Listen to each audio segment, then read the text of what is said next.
최고의 배우자라는 제목으로 하나님 말씀 전하겠습니다.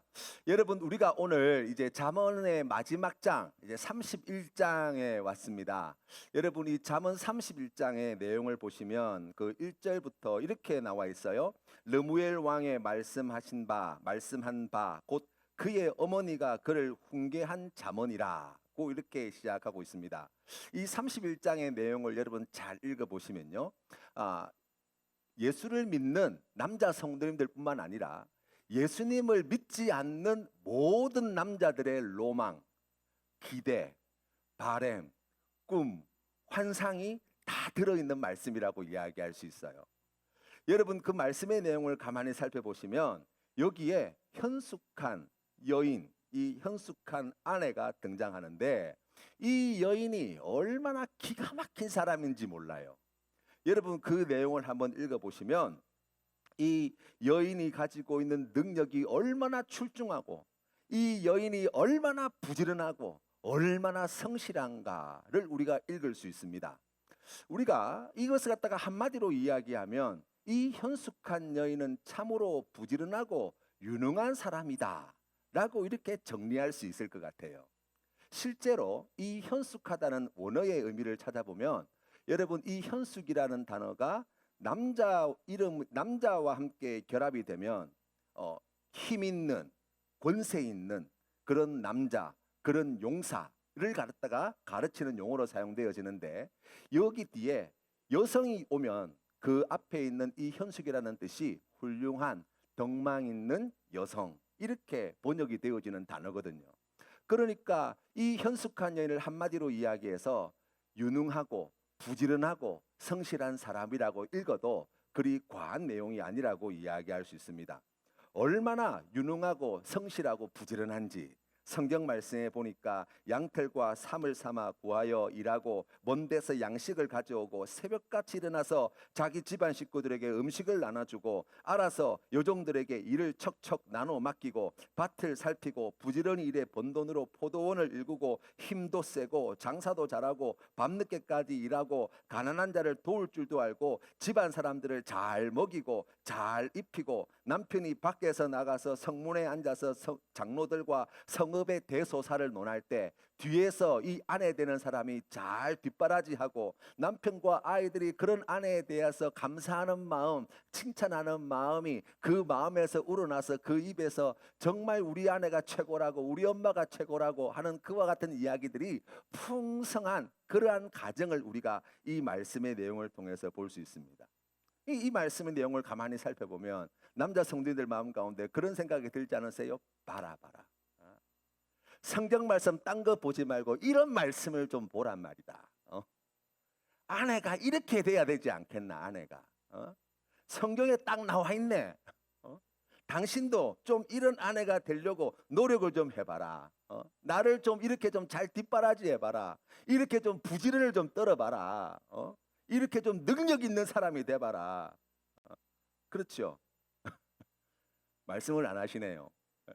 생존권이 달려 있어가지고 잘 대답을 잘못하면 후환이 들어오시죠.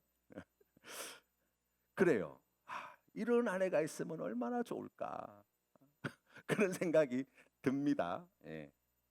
우리 아내 되시는 분들, 여성 되시는 분들은 이 말씀을 읽으면 좀 불편하실 수도 있어요. 그렇죠? 아니, 그 잘난 남편은 뭐하고 새벽부터 밤늦은 시간까지 여자가 집에서 밤낮으로 그렇게 일만 하고 있어야 되냐? 사람이 기계냐? 남편은 놀고 먹는 동안 아내는 집에서 밖에서 죽으라고 일만 해야 되는 건가? 이게 성경적인 거냐? 그런 생각이 들지 않으십니까? 또 어떤 분들은 이렇게 이야기할 수 있어요. 이 말씀이 시어머니가 주신 말씀이라서 이렇다.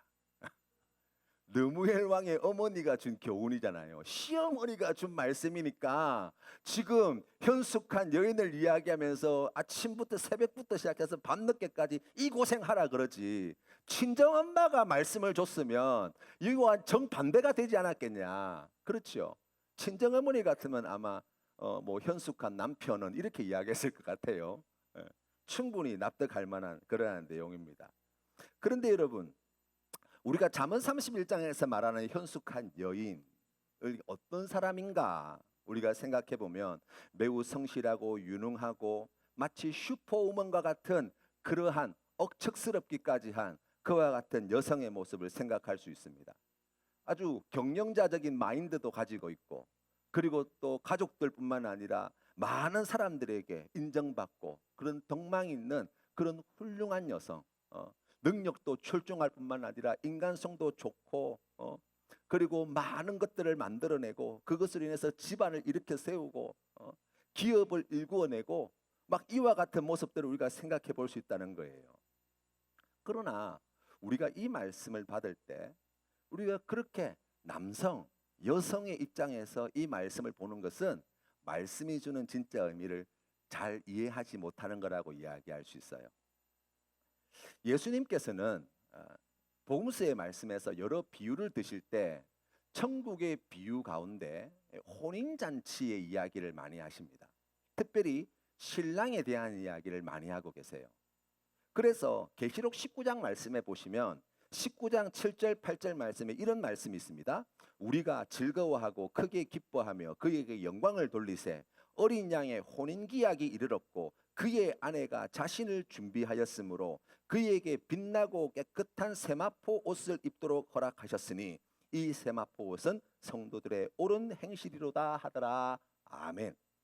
우리 주님께서 다시 오시는 그날, 바로 그때가 마치 신랑을 맞이하는 신부와 같은 그와 같은 잔치를, 혼인잔치를, 천국의 혼인잔치를 계시록 말씀은 우리에게 보여주고 있다는 거예요. 그 말씀은 무엇입니까? 바로 우리가 예수 그리스도의 현숙한 아내가 되어야 한다는 거예요.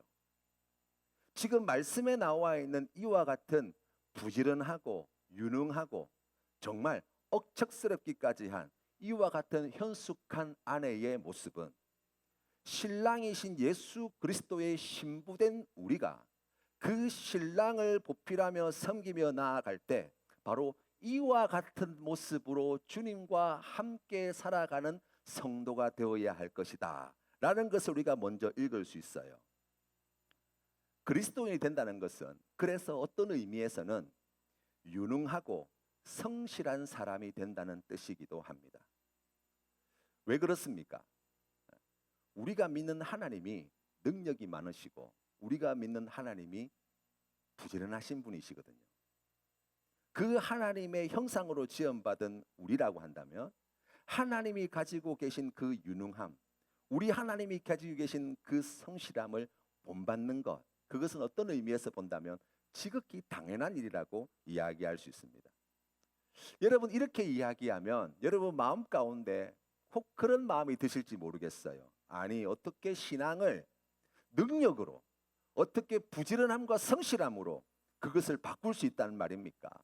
그건 하나님의 은혜를 모르는 이야기 아닙니까? 하나님의 은혜와 정면으로 반대되는 이야기 아닙니까? 능력 지상주의로 가자는 이야기입니까? 그러면 유능한 사람은 하나님 잘 믿는 사람이고 능력 없는 사람은 하나님 못 믿는 사람입니까? 뭐 이런 여러 가지 생각이 들 수 있다는 거예요. 우리가 여기에서 능력이라는 것을 조금 생각해 볼 필요가 있어요. 어떤 사람이 피아노를 하나도 못 쳐요. 그런데 이분이 하루에 5시간씩 4개월을 부지런히 피아노 연습을 했다고 칩시다. 그러면 4개월 뒤에 피아노를 하나도 못 쳤을 당시에 꿈꿀 수 없는 많은 연주곡들 그리고 또 피아노 곡들을 갖다가 칠 수 있는 능력을 가지게 될 거예요. 4개월이 지나고 난 뒤에 이 사람이 가지고 있는 능력이 이처럼 많이 갖추어진 것을 보면 주위에 있는 사람들이 뭐라고 이야기하겠어요? 야, 정말 대단하다. 정말 훌륭하다. 정말 탁월하다고 누군가는 이야기할지 몰라요. 그런데 평생을 피아노 연주자로 살아왔던 사람들의 눈에는 어떨까요?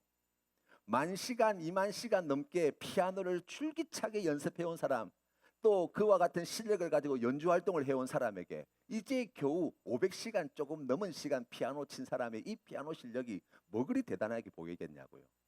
그렇지 않습니까? 우리가 유능하다라고 이야기하는 것은 그래서 다른 어떤 사람보다 더 낫다, 다른 어떤 사람보다 더 훌륭하다라는 말씀으로 들어서는 안 된다는 거예요.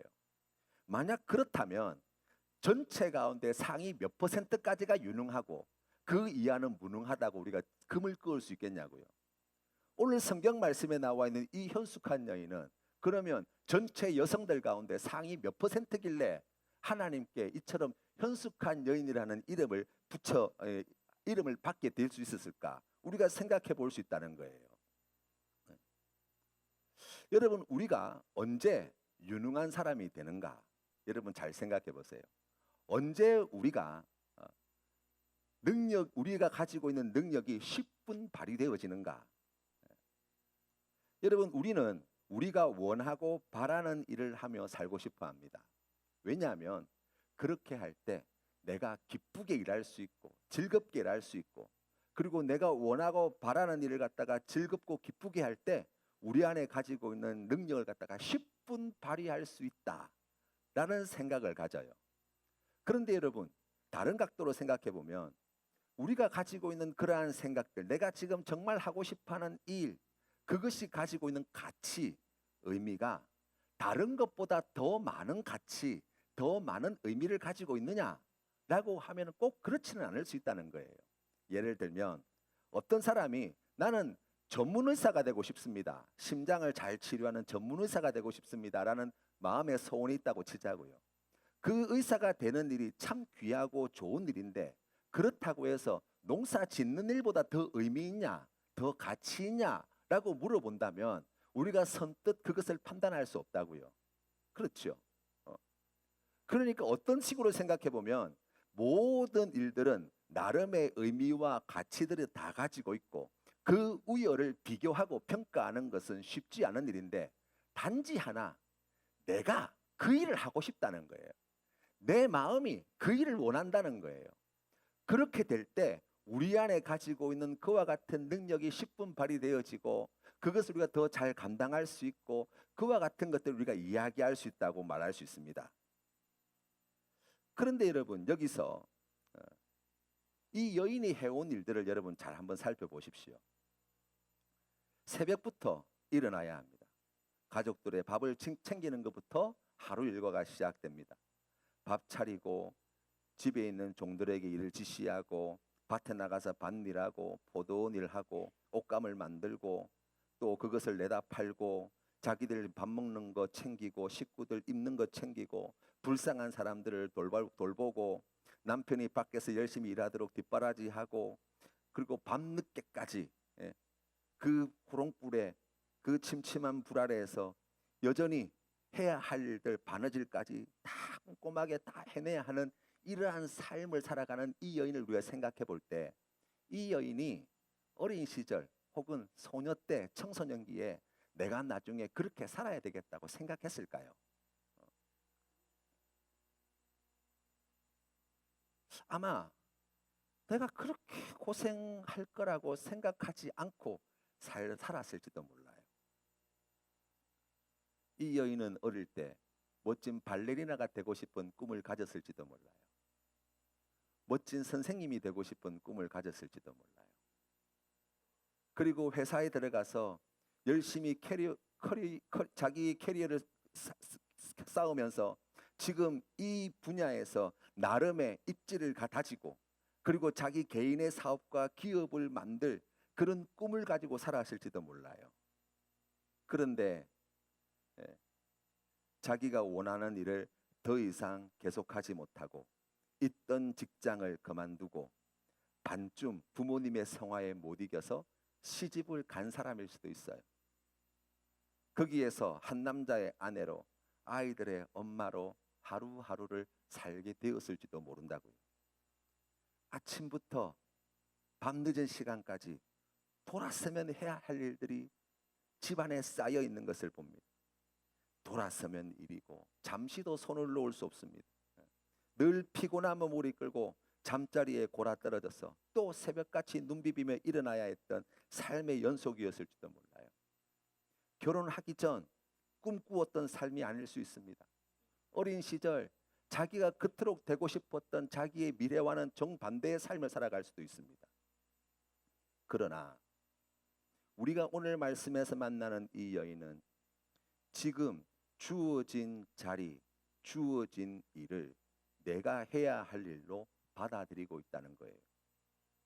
자신에게 기쁘고 즐거운 일이 되도록 노력하고 있는 것일지도 모릅니다. 내가 처음부터 원한 삶은 아니지만 나에게 주어진 삶의 현실을 받아들이고 그곳에서 기쁘고 즐겁고 감사하게 주어진 일들을 힘들고 어렵지만 하루하루 감당해 나가고 있는지도 몰라요. 그런데 여러분, 놀랍게도 그곳에서 그렇게 살아가는 삶의 자리에서 이 여인의 진짜 유능함이 드러나게 되었다는 거예요. 어떻게 그럴 수 있습니까? 어떻게 그런 삶을 긍정하고 인정하고 받아들이고 거기에서 한 걸음 더 나아가서 더 기쁘고 감사하게 여길 수 있습니까? 그리고 거기에서 어떻게 자신이 가지고 있는 잠재 능력을 10분 발휘하여서 그 유능함을 드러낼 수 있고 그 성실함을 나타낼 수 있습니까? 그 모든 일의 키가 되어지는 것이 우리가 오늘 읽은 성경 말씀 뒤에 나와 있는 30절, 31절 말씀에 나와 있어요. 같이 한번 읽어보겠습니다. 성경에 있으신 분들은 꼭 찾으시기를 바랍니다. 잠언 31장 30절 31절 말씀입니다. 고운 것도 거짓되고 아름다운 것도 헛되나 오직 여호와를 경외하는 여자는 칭찬을 받을 것이라. 그 손의 열매가 그에게로 돌아갈 것이요 그 행한 일로 말미암아 성문에서 칭찬을 받으리라. 아멘. 우리의 삶의 현실이 그렇지 않습니까?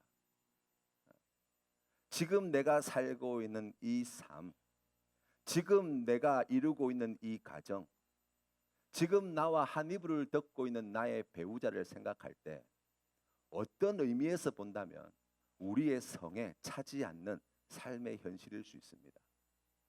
그 삶을 어떻게 긍정할 수 있습니까? 그 삶을 어떻게 받아들일 수 있습니까? 그것을 어떻게 기쁘게 여길 수 있습니까? 그것을 우리가 어떻게 감사하게 생각할 수 있습니까? 거기에서 어떻게 우리의 유능함을 나타내 보일 수 있습니까? 우리의 능력을 어떻게 드러낼 수 있단 말입니까? 내가 원하는 삶이 아니고 내가 기대했던 삶이 아닌데 말입니다. 오늘 주신 말씀은 우리에게 그 비밀의 열쇠를 여호와를 경외하는 데 있다고 말씀하는 거예요.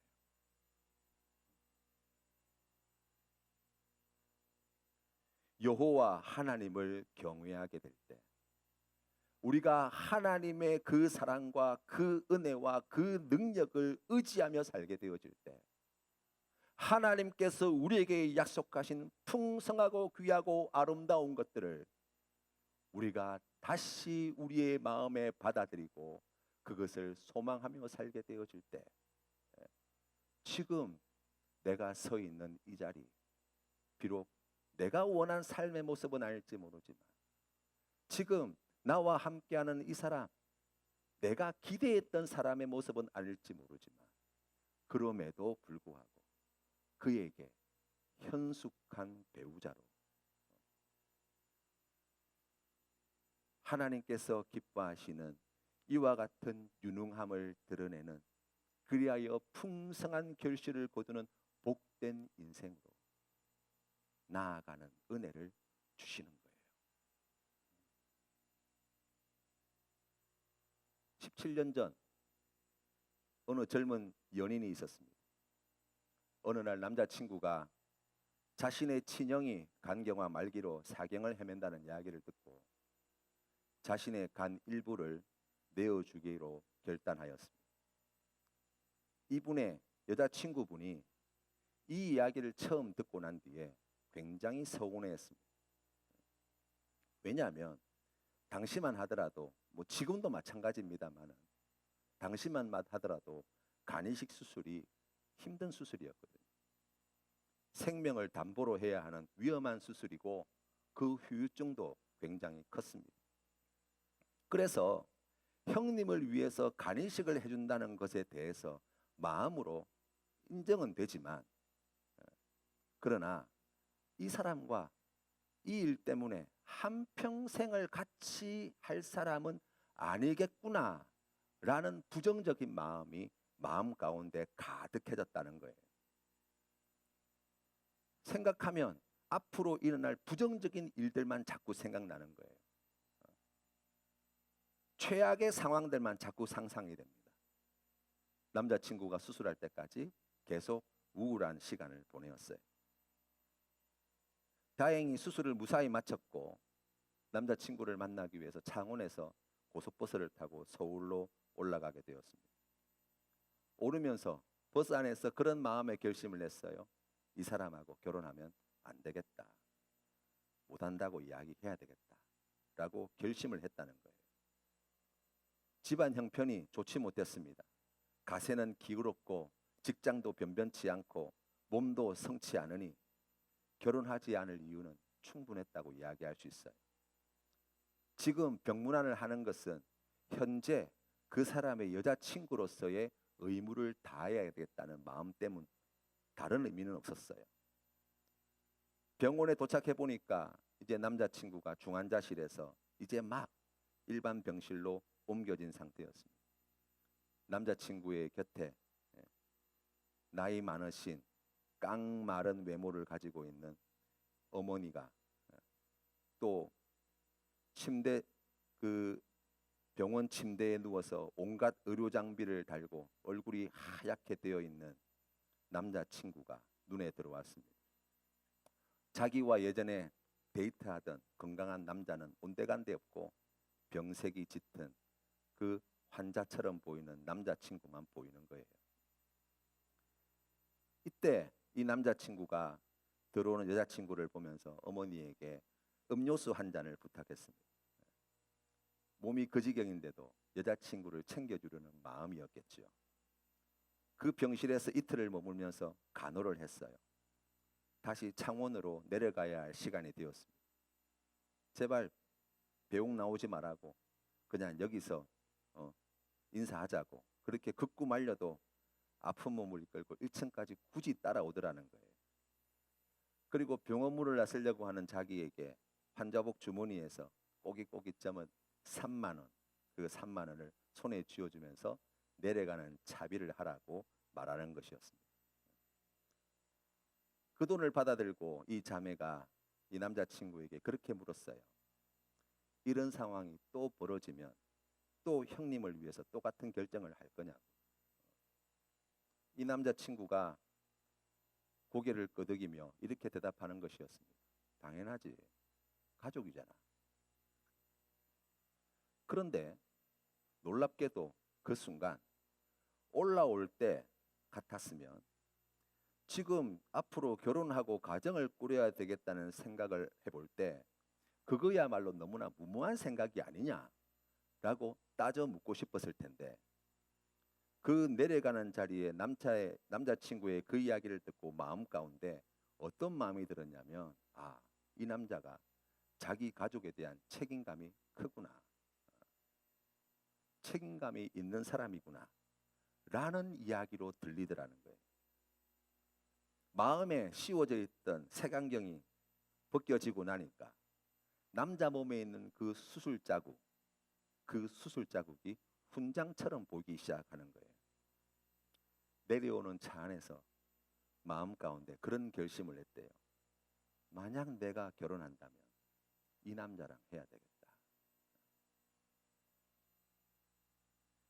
여러분, 이 커플은 그 뒤로 어떻게 되었을까요? 행복하게 결혼해서 잘 살았다는 이야기. 여자친구가 그 남자의 진가를 알아보는 지혜의 눈이 열리게 될 때 똑같은 상황이 다르게 받아집니다. 그 속에서 하나님께서 기뻐하시는 귀한 사랑의 결실을 맺게 되었어요. 이 남자친구의 그 진심은 이 여자친구의 마음을 움직였고 이전에 갖지 못했던 새로운 생각들이 그 마음 가운데 생기게 되어지고 그 귀한 사랑의 결실로 지금 건강하게 자녀를 낳고 행복하게 잘 살고 있다는 후일담이었습니다.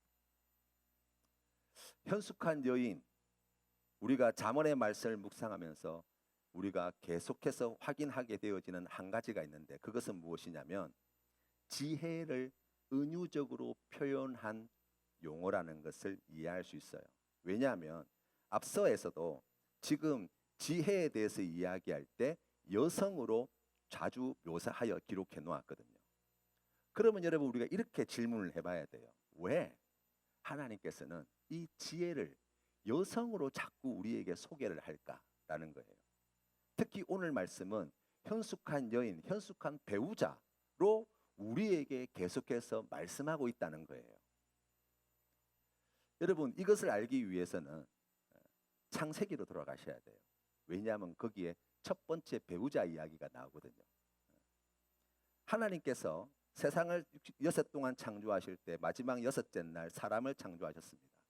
그런데 창세기 2장에 보시면 사람을 창조하신 그 내용이 자세히 기록되어 있는데, 먼저 아담을 창조하신 후에 2장 18절 말씀에 보니까 여호와 하나님이 이르시되 사람이 혼자 사는 것이 좋지 아니하니 내가 그를 위하여 돕는 배필을 지으리라 하시니라고 말씀하셨고, 2장 24절 말씀에 보니까 이러므로 남자가 부모를 떠나 그의 아내와 합하여 둘이 한 몸을 이룰지로다 라고 말씀하셨어요. 그러니까 하나님께서 아담을 창조하신 후에 그의 배우자인 하와를 창조하신 것은 아담 혼자 있는 것은 온전치 못하기 때문에 이 존재가 온전하기 위해서는 반드시 무엇이 있어야 돼요? 그를 돕는 배우자가 필요하다는 거예요. 아담은 하와를 자신의 배우자로 맞이함으로 두 사람이 한 몸이 되었을 뿐만 아니라 하나님 앞에서 온전한 존재로 되었다는 거예요. 그렇다면 여러분, 우리가 오늘 이 말씀을 쉽게 이해할 수 있습니다.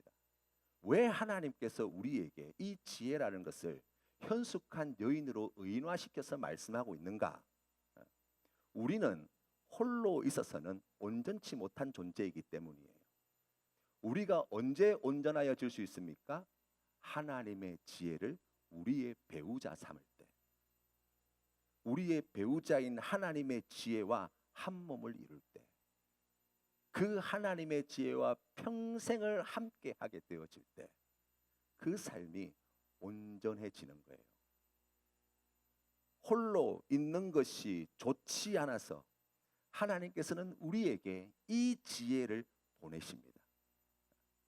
그리하여서 우리에게 주신 이 지혜로 말미암아 우리와 함께하는 이 지혜가 우리의 삶 가운데 오늘 성경 말씀에 나와 있는 이 현숙한 여인이 가지고 있는 유능함과 부지런함과 성실함과 능력으로 우리의 삶을 윤택하게 만들고 우리에게 큰 유익을 가져다 줄 뿐만 아니라 하나님께서 기뻐하시는 귀하고 아름다운 결실을 보게 하시는 놀라운 축복을 우리에게 주신다는 거예요. 그 지혜 중에 지혜가 무엇입니까? 여호와를 경외하는 거예요. 이제 말씀을 맺겠습니다.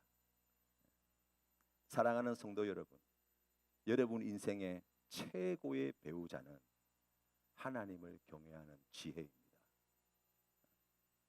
그 지혜를 여러분의 인생의 배우자, 반려자로 삼으시기를 바랍니다. 그 지혜와 온전히 하나 되어지고 온전히 한 몸이 되어질 때 이 지혜는 우리의 삶의 자리에 오늘 성경 말씀이 보여주고 있는 이와 같은 놀라운 일들을 이루어낼 것이고, 그 큰 기쁨과 그 큰 만족과 그 큰 유익을 누리는 복된 삶으로 인도할 뿐만 아니라 이 지혜는 우리를 영원한 생명의 길로, 이 지혜는 우리를 영원한 하나님의 나라로까지 인도해내는 큰 복이 되어질 것입니다. 세상에 가장 귀하고 가장 큰 복을 받은 사람이 누구입니까? 현숙한 배우자를 만난 사람이. 아내를 잘 만난 것도 너무나 복되지만 하나님의 지혜를 평생의 배우자로 삼아가는 것이야말로 세상의 그 어떤 것보다 크고 놀라운 복임을 잘 깨달아서 예수 그리스도의 현숙한 배우자로 아내에게, 남편에게 또한 현숙한 배우자가 되어지며 하나님을 경외하는 지혜를 평생의 내 배우자로 삼아 하나님께서 약속하신 이 풍성하신 은혜와 복 다 받아 누리시는 우리 모든 성도님들 다 되시기를 주님의 이름으로 축원합니다.